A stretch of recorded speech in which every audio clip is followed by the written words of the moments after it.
Hey, how are you doing? A livelihood protection system is one of the most basic social welfare systems provided by the government in any countries for residents of a country to be able to spend a minimum humane life in a country. So this is a safety net in a country's society to put break on the extreme poverty, needless to say. But of course, it is not that any people can receive this benefits unconditionally.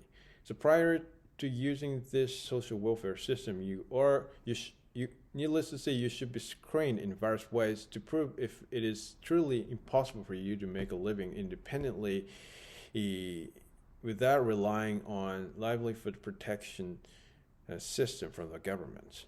The requirements of livelihood protection differs depending on the country, right? So in case of Japan, there are actually four clear requirements that applicants must fulfill prior to applying for livelihood protection at a municipal office.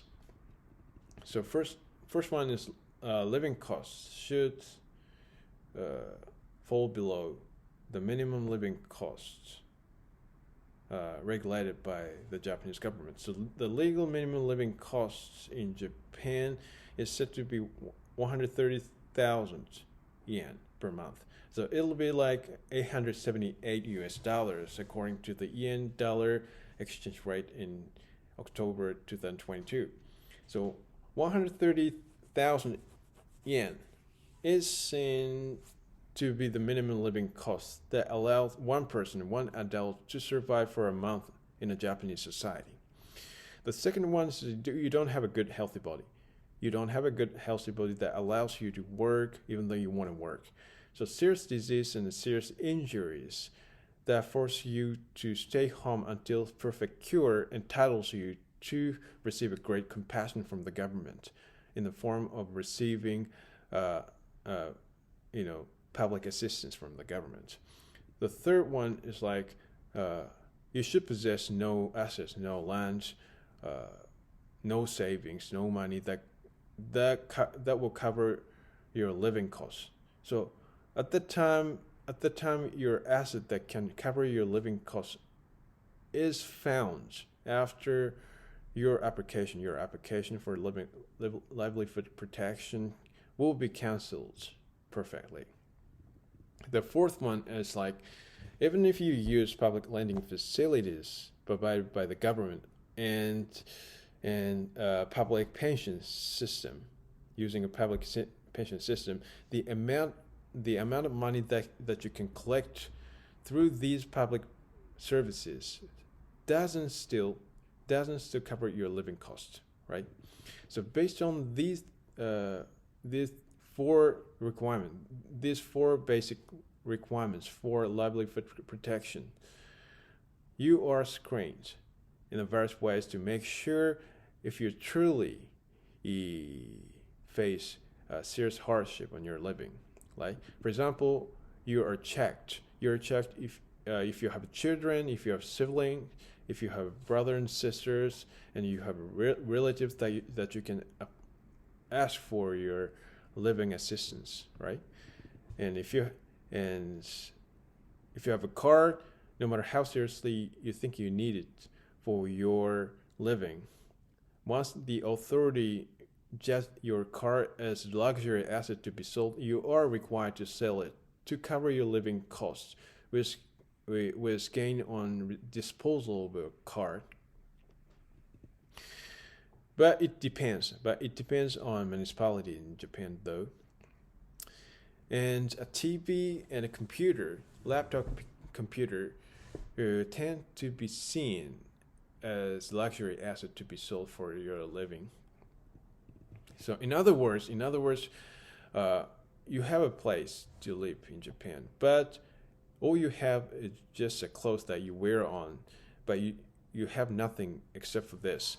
So this is a requirement that you need to fulfill prior to receiving livelihood protection in Japan. So apparently the Japanese government want people to use social welfare system as a last resort when they lose every single means to make a living independently in Japan. So in addition, those who receive livelihood protection are imposed to reporting a living record to a municipal office on regular basis. The authority wants to check if they don't use money for gambling or something, but they just use money properly for living, and they make sure the timing to stop assisting their living by the time they are ready to be independent from public assistance from the government.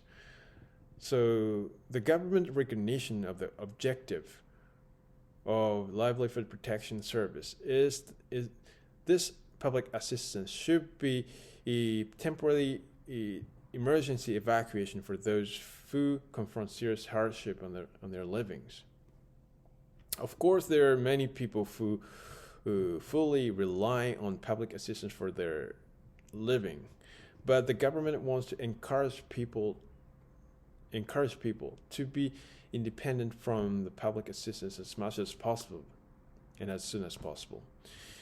And I wasn't able to obtain statistics data related to the countrywide world public assistance population, but from my eyes, I think the amount of percentage of welfare recipients that account for total population in Japanese society is not so many compared to that of other countries, right? Because a mood surrounding a Japanese society tends to discourage people from receiving, public assistance from the government. So the Japanese peer pressure in Japan. The peer pressure in the Japanese society forces people to spend their lives independently without relying on the government, no matter how terrible situation they're in. So going to receive livelihood protection is disgrace that humiliates Japanese people. So Japanese people feel this way, think this way. So there is a mood. There's actually mood that people despise welfare recipients as they make a living by covering the living costs with tax that everyone pays, right? So like you are a lazy person. You're a lazy person fed by tax that we paid. Like we don't want government. We don't want a government to use tax for lazy people who don't work for living. So welfare recipients are mostly labeled as an unpatriotic people in Japan. So if you go to a municipal office to apply for livelihood protection, you are firstly screened by a caseworker of a social welfare office. So, but some of them despise and insult applicants disrespectfully, but they just doubt them at first to try not to pass the application easily, because as a premise they have to block the applicants with evil mind from public assistance service who aim to get money wrongfully by taking advantage of the system. But for that reason, interviewing and screening from the caseworker, it's more like police interrogation, that they don't lose the chance to find fault from applicants, and they always doubt that applicants have means to make a living independently without relying on public assistance from the government. So it's like a care worker tends to insult irresistible applicants disgracefully by taking advantage of their strong position that is given a certain discretion of livelihood protection application approval. So that's why not few people in Japan who face difficulties in their living voluntarily decide to fall into the position of vagabond, because they don't want to be despised and insulted by anyone as long as they live in Japan. So last year December, I remember December there was a homicide case, the 82-year-old woman murdered 84-year-old elder sister in an apartment. So they lived together in the same apartment, and they were seriously in trouble with how they made a living with only 100,000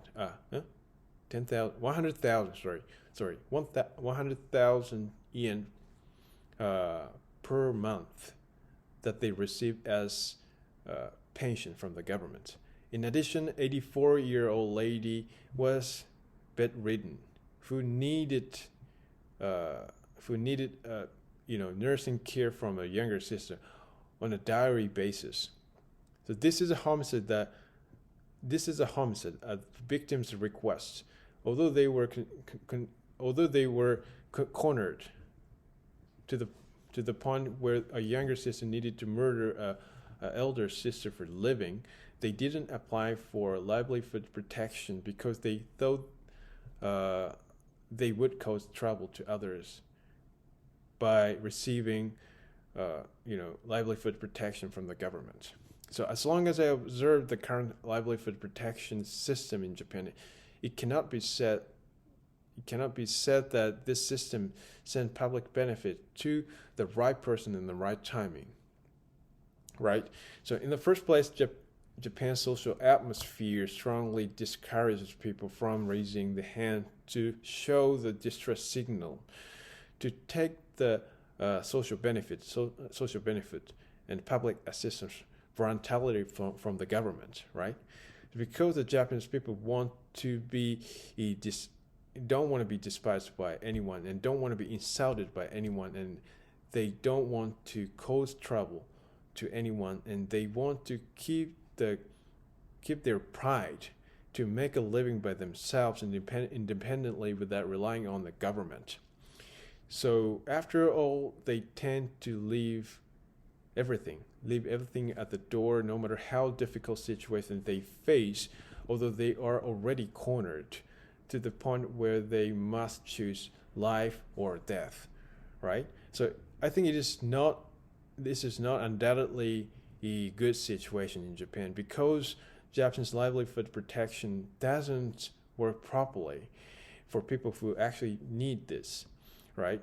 If realizing fairness in this livelihood protection system in Japan, at least the Japanese government should abandon the system that livelihood protection benefits can't be sent to people who face serious hardship in their livings unless they realize they must need it and they apply for it. So what I mean is like the Japanese government introduced AI or something that automatically judges the necessity of livelihood protection in accordance with the people's tax payment system, tax payment data, or income data, or people's income data at the time people's living standards falls below the minimum standard of living regulated by the Japanese government. And after that, screening the eligibility of livelihood protection recipients starts automatically, and people who fulfill the requirements can receive the livelihood protection benefit automatically from the government. So I think when we think the Japanese government people's character, they can't fully receive the benefit of the current livelihood protection benefit from the Japanese government, I think.